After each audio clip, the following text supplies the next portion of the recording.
I don't know if you know the history of the United States, but we like to use dictators and we like to use leaders. And then as soon as they're not useful to us, we kill them or throw them under the bus. Or so it's happening for Zelensky. Wow. So that's happening now. Judgment Day is coming for Zelensky. So that's from the Daily Beast. Now that's the Hillary Clinton Daily Beast, right? You know that Chelsea Clinton is on the board of directors of the Daily Beast. So you know that's the Clinton Daily Beast. And so that's the establishment Democratic Party. And what the establishment Democratic Party is, they're printing articles that have the headline, Judgment Day is coming for Zelensky. What's the subheadline? The most grueling decision of the war in Ukraine could spell the end of the president's political career. They're already saying he's a dead man. Walking dead man. That's what they're saying. You want to hear what they say inside the article? If Zelensky even approaches a negotiating table, so you know how we've been telling you that it's Zelensky who won't negotiate, not Putin? And why won't he negotiate? And we said because the Nazis in Ukraine will kill him and the United States will also kill him. We told you that, right? Well, here's what the Daily Beast is now saying. If Zelensky even approaches a negotiating table, his political future might be shot. According to Orysia Lushevich, the head of the Ukraine Forum in the Russia and Eurasia program at Chatham House, quote, this could actually be the beginning of the end of Zelensky's popularity if he goes into negotiations. He has a very fine line to walk when there is some kind of negotiated settlement. So you see what I'm talking? Because if 82% of Ukrainian people don't want him to negotiate. And the Nazis will kill him. And so if he even approaches negotiating, his political future is shot. And why is that? We've always known this, but now the Democratic rags are saying it. That's what makes it impressive. Oh, here's the Washington Post. Biden says Zelensky didn't want to hear U.S. warnings of invasion. Huh? Here's what he just said the other day. President Biden said Ukrainian President Zelensky didn't want to hear it when U.S. intelligence officials raised warnings of a looming Russian attack before the February 24th invasion. Now, the specifics of him disagreeing with Zelensky are not important. This is not that important as far as I can see. Maybe it is, but as far as I can see. But why is it important? Because they're starting to now disrespect Zelensky publicly. That's what that is. That's Biden now distancing himself from Zelensky. Starting to do that. Ukraine. What?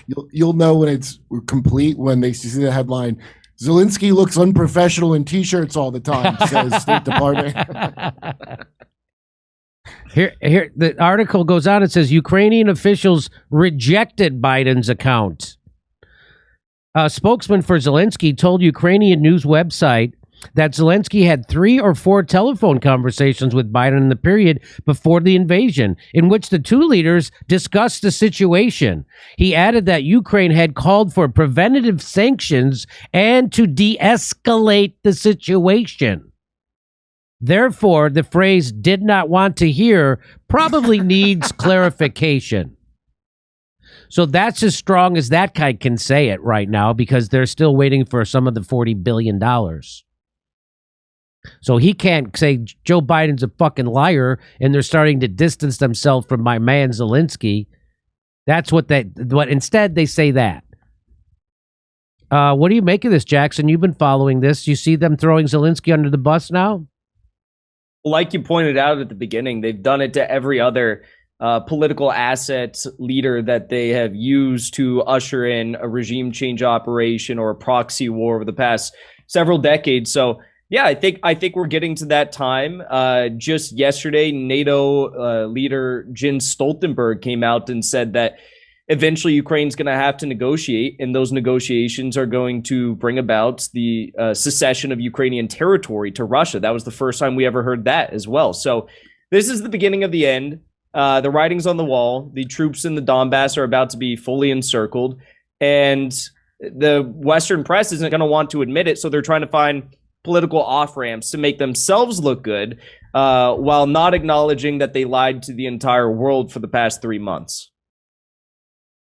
That's exactly right.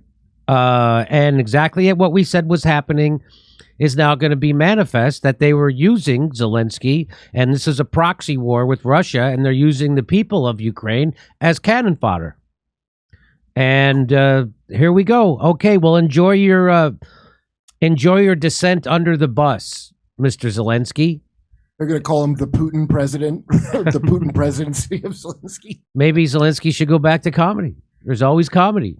That's why I still do comedy. I'm not going to let go of. That's my real career. Did you see the movie with Robin Williams where he was a comic that becomes a president? No, that was real as a real movie. Yeah, it was around the time when Daily Show was big, so it was his later. But I don't know where that movie went. But it'd be funny if he became the president, Robin Williams, then had to be stuck in a war that he'd be killed if he didn't. That's how the movie should have ended. Yeah, that's why. Yeah. That's why I'm afraid to run for president. I don't get stuck in a war, or that I'll get killed if I end. You think you're going to get to be in charge of your president? I know. It's so silly.